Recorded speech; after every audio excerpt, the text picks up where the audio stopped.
I thank Mr. Pitajo for his presentation. And now I give the floor to Ms. Hans-Leo Bauder, who is an urban developer in Germany. Mr. Bauder, you have the floor. Okay. Thank you. I feel honored being part of the 12th Dialogues of the UN General Assembly to contribute to the scope of an Earth Assembly, where I present our regional initiative to embed the rights of nature into the Bavarian Constitution in Germany. My name is Hans-Leo Bauder. I'm an urban planner developing ecological living concepts. Voluntarily, I'm engaged in the oldest and largest German civic foundation for environmental protection called Deutsche Umweltstiftung as a deputy chairman of the board. We offer citizens a profound platform to fight for ecological interests as far as possible scientific accompanied. Concerning our initiative to fight for the rights of nature, in general, the legal system and the values a society stands for are closely linked to the constitution of a country. However, with respect to the federal state Bavaria and Germany, the current legal systems which derive from the constitution mainly protect individual and property interests, ignoring ecological and sustainable life. As a developer since decades, I'm facing the hard reality. Today, in narrow sense, it is illegal to develop and construct ecologically sustainable buildings. Only that alone represents an extreme hurdle for Germany to implement sustainability plans in a meaningful way. I come from Bavaria, and as many of you probably know, Bavaria is famous also for its beer. It is professionally advertised with reference to the purity law existing since the 16th century. The prevailing opinion is that this legally ensures the quality of the beer, but that's simply not true. This law only regulates what is contained in the beer, but not its quality.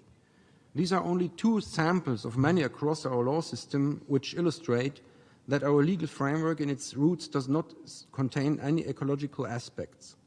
We must learn to think and act in a new ecologically holistic way. The aim of the initiative in Bavaria is to lead the legal basis into a process of change in terms of ecological recognition of the rights of nature and to involve civil society in this journey. The constitution of a country determines not only the legal framework of a society, but also the value proposition for which the citizens stand. Above all, change also requires the will and positive courage of civil society. In the given economic and geopolitical system of interdependencies, even hard-working governments find it difficult to dare to make the necessary change. Our civil movement is reaching out to the authorities here. With this, I as well speak as part of the Rights of Nature Network Germany. This network is working for a further development towards ecological economics and ecological law. Internationally, we are excited about the developments worldwide, and most recently with the first recognition in Europe of Mar Menor Lagoon in Murcia, Spain, as the first legal entity recognized as a subject with rights. These days, we are also looking with great curiosity at Poland, where people are standing up to promote the possibility of recognizing the legal personhood of the River Oder. In addition to Bavaria, our initiative is underway in other German federal states, aiming to be engaged in all federal states. The indispensability as well as the enforcement of human rights will depend on our active and responsible respect for the interests of the Earth system. Therefore, it's crucial to integrate the rights of nature not only into our legal system, but in all systems. Hence, having an Earth Summit going forward would have an incredible value. In our movement, fighting for the rights of nature is a decisive building block of the ecological transformation underway. With our initiative in Germany, we formed two networks, a civic network and an academic one.